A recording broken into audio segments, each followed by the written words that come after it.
Chairman and Commissioners of the Securities and Exchange Commission. The integrity of financial markets depends upon adherence to fundamental legal and economic principles. Today, I come before you not with mere allegations of misconduct, but with irrefutable evidence of systemic fraud at the highest levels of our financial system.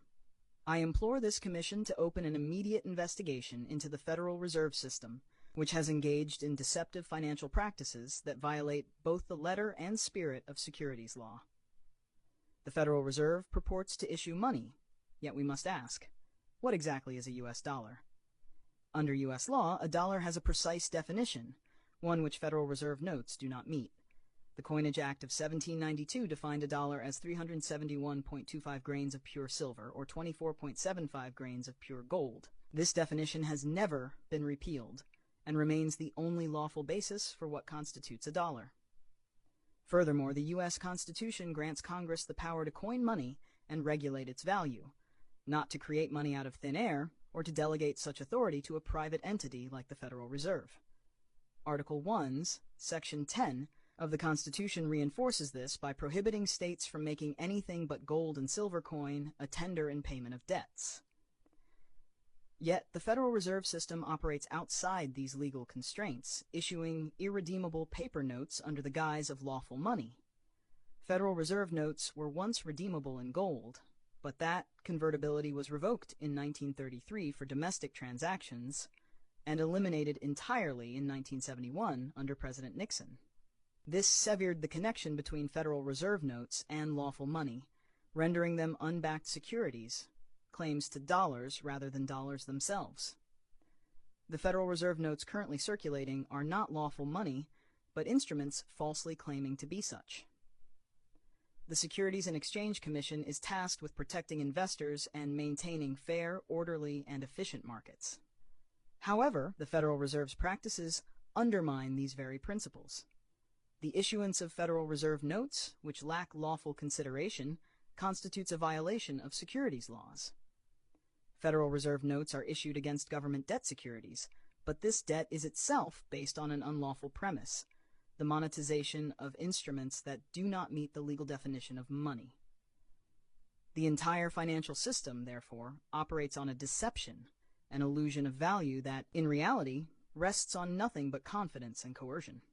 31 U.S.C. paragraph 5103 states that United States coins and currency, including Federal Reserve notes, are legal tender for all debts, but this provision does not override the Constitution or the Coinage Act.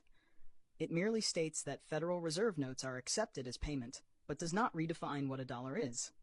The statutory definition of the dollar, as tied to gold and silver, remains intact. Any attempt to enforce the use of irredeemable paper notes as if they were lawful money constitutes an unconstitutional expansion of governmental power and a violation of fundamental securities principles.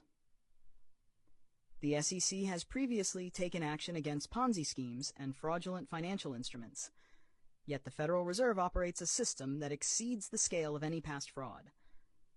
It creates money out of nothing, lends it at interest, and expands or contracts its supply at will, manipulating markets in a manner that would be criminal for any private institution. Under existing securities laws, any entity issuing an instrument that falsely claims to be redeemable or backed by real value is engaged in securities fraud. If the Federal Reserve's activities were undertaken by a private firm, the SEC would have shut it down long ago. I anticipate that defenders of the Federal Reserve will argue that Congress has the sovereign authority to issue fiat currency, and that legal precedent, such as Knox v. Lee and Juilliard v. Greenman, has upheld the constitutionality of legal tender laws. However, these arguments fail on multiple fronts. First, the government does not possess powers that the people themselves do not have. The Declaration of Independence affirms that government derives its powers from the consent of the governed. If individuals cannot create money out of thin air and force others to accept it under penalty of law, then neither can Congress. Second, precedent is not infallible. The Supreme Court has reversed itself when it recognized past rulings as unconstitutional or unjust, as in Brown v. Board of Education, overturning Plessy v. Ferguson. Knox, Lee, and Juilliard v. Greenman may have upheld legal tender laws, But precedent alone cannot override the Constitution's explicit mandates regarding money. Third, the argument that a return to a gold-backed system is impractical is misleading. The issue is not whether a gold standard is convenient, but whether fiat currency is lawful. It is not.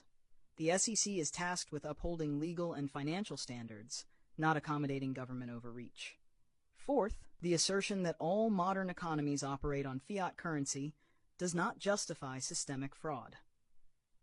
The United States is not bound to follow the errors of other nations. Historically, the most prosperous and stable periods in U.S. history were when money was tied to gold and silver. The rise of fiat currency has coincided with repeated economic crises, including the Great Depression, the 2008 financial collapse, and the ongoing expansion of unpayable national debt. Finally, the SEC cannot ignore the financial exploitation at play.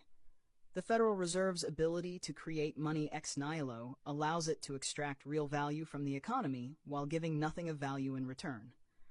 If an individual or a corporation engaged in such practices, issuing fraudulent instruments, manipulating markets, and coercing acceptance of worthless securities, they would be prosecuted under securities law.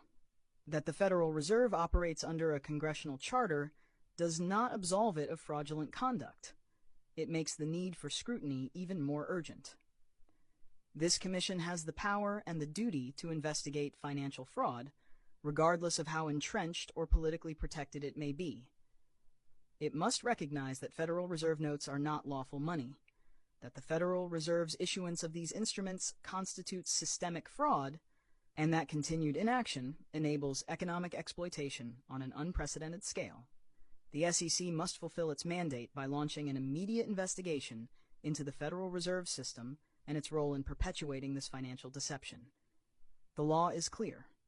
The Constitution does not grant Congress the power to create fiat currency, and any attempt to force its acceptance as the equivalent of lawful money is unconstitutional. The SEC was not established to legitimize fraud, but to expose and prevent it. It is time to uphold the principles of transparency, integrity, and justice by holding the Federal Reserve accountable. Respectfully submitted, Zachary Moore,